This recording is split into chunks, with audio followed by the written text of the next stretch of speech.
Hello বন্ধুরা, আমরা এই ভিডিওতে কথা বলবো যে রিয়েলমি নতুন রিলিজ হওয়া ফোন রিয়েলমি C75 ফোনটা কেমন।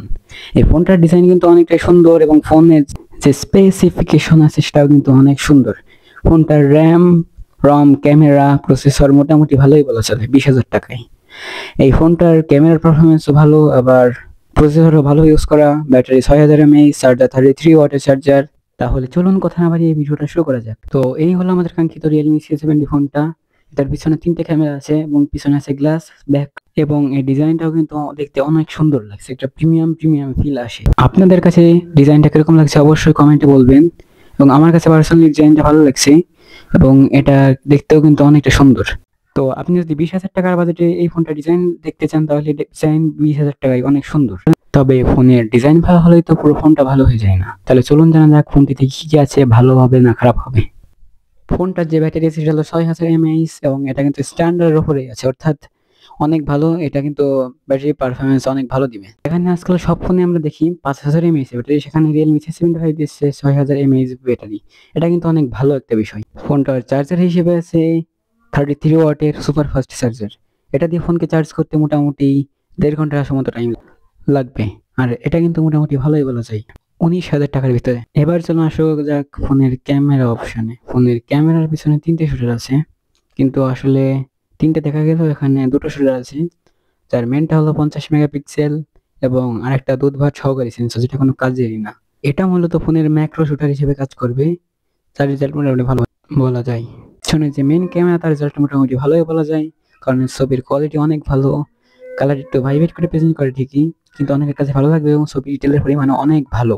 ছবিতে শার্পনেস এবং ডিটেল দুটোই ভালো আছে এবং কালার করেছেও বেশি অ্যাকুরেসি না হলেও মোটামুটি ভাইব্রেট করে একটা কালার দেয়, যা দেখতে সবার কাছে ভালো লেগে যাবে। ফোনটা যে সামনের ক্যামেরা সেটা হলো 8 মেগাপিক্সেল এবং এটি পাঁচেল কাট আউট হিসেবে দেওয়া। এই ক্যামেরার ছবির কোয়ালিটি মোটামুটি ভালো, আর এই ক্যামেরার ছবির কোয়ালিটিও অনেকের কাছে ভালো লেগে যাবে এই বাজেট অনুযায়ী। আর রিয়েলমি যদি এখানে 8 মেগাপিক্সেল না দিয়ে 16 অথবা 12 মেগাপিক্সেল একটা ক্যামেরা দিত তাহলে কিন্তু আমার কাছে অনেক ভালো লেগে যেত, কারণ আমরা এক্সপেক্ট করতে পারি 20,000 টাকা একটা 16 মেগাপিক্সেলের ফ্রন্ট ক্যামেরা।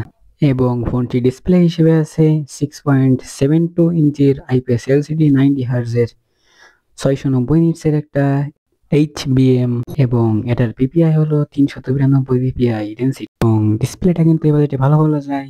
এছাড়াও এই ডিসপ্লের প্রোটেকশন হিসেবে আছে আর্মার শেল গ্লাস, যে কারণে কিন্তু এই ফোনটা অনেক শক্তপোক্ত এবং এটা সহজে পড়লে ভাঙবে না। এটাও কিন্তু একটা ভালো বিষয় ফোনের দিক দিয়ে, কারণ অনেক সময় কিন্তু বাই চান্সলি আমাদের ফোনটা পড়ে অনেক সময় ভেঙে যেতে পারে। আর যতই প্রোটেকশন থাক তাও কিন্তু ফোনটা কেউ ফেলে টেস্ট করবেন না, কারণ এটা কিন্তু আর ভেঙেও যেতে পারে। এবং এই ফোনটিতে আছে IP69 রেটিং। এটি চেক করার জন্য তুষার ভাই অর্থাৎ এটিসির ইউটিউব চ্যানেল এই ফোনটাকে 7 দিন পানি নিচে রেখে চেক করে। আপনারা যদি সেই ভিডিওটা না দেখে থাকেন অবশ্যই দেখে আসতে পারেন, তাহলে বোঝা যাচ্ছে ফোনটিতে সহজে পানি ঢোকার কোনো চান্স নেই। এটাও একটা ভালো বিষয় ফোনটির দিক দিয়ে। এবং ফোনটিতে প্রসেসর হিসেবে আছে MediaTek Helio G92 max processor. এটা একটা 6nm প্রসেসর, যেটা কিন্তু এই বাজেটে ভালোই মোটামুটি বলা যায়। তবে রিয়েলমি যদি এখানে দিয়ে দিতে পারতো মিডিয়াটেক হেলিও G99 তাহলে খুব ভালো হতো এবং ফোনটার পারফরমেন্সও আরো অনেক বেটার হতো। তবে এই ফোনটার একটা কম দিয়ে আছে, সেটা হলো ফোনের স্টোরেজের দিক দিয়ে। এই ফোনটার স্টোরেজ টাইপ হলো UMMC 5.1, যেটা অবশ্যই UFS 2.2 হলে অনেক ভালো পারফরমেন্স পাওয়া যেত। তবে এই প্রসেসরটা কিন্তু UMMC 5.1 সাপোর্ট করে এবং মিডিয়াটেক হেলিও G99 কিন্তু UFS 2.2 অবশ্যই সাপোর্ট করে। তাই এখানে যদি মিডিয়াটেক হেলিও G99 দেওয়া যেত তাহলে পরে অবশ্যই স্টোরেজ টাইপটা অনেক ভালো হতো এবং ফোনের পারফরমেন্স আরো বেটার পাওয়া যেত। তবে এই ফোনটা সিঙ্গেল করে 437 এবং মাল্টি করে 1369 স্কোর করেছে, যা মোটামুটি ভালোই। এবং ফোনটির আন্তত স্কোর হলো 2,73,483। আর আন্তত স্কোর দেখেই কিন্তু একটা ফোন ভালো কি খারাপ এটা বিবেচনা করা যায় না, কারণ আন্তত স্কোর অনেক সময় বেশি হলেও ফোনের পারফরমেন্স এতটা ভালো হয় না। আর ফোনটির যে অ্যান্ড্রয়েড ভার্সন সেটা অ্যান্ড্রয়েড 14, যেটা কিন্তু লেটেস্ট কিছু একটা বলা যায়। আর এই ফোনটায় 2 বছর আপডেট পাওয়া যাবে এবং আমরা পেয়ে যাবো আপডেট অ্যান্ড্রয়েড 16 এবং অ্যান্ড্রয়েড 15। আর ফোনটির ইউআই হিসেবে আছে রিয়েলমি ইউআই 7.1, যেটা কিন্তু একটা মোটামুটি আপডেট ইউআই এবং ফোনের জন্য একটা ভালো ইউআই। আর ফোনটিতে পাবজি সর্বোচ্চ 40 FPS প্লে করা যায় এবং এটা প্লেয়েবল রেজাল্ট দেয়। আর এই ফোনের যে বেস ভেরিয়েন্টের দাম সেটা হলো 19,999 টাকা।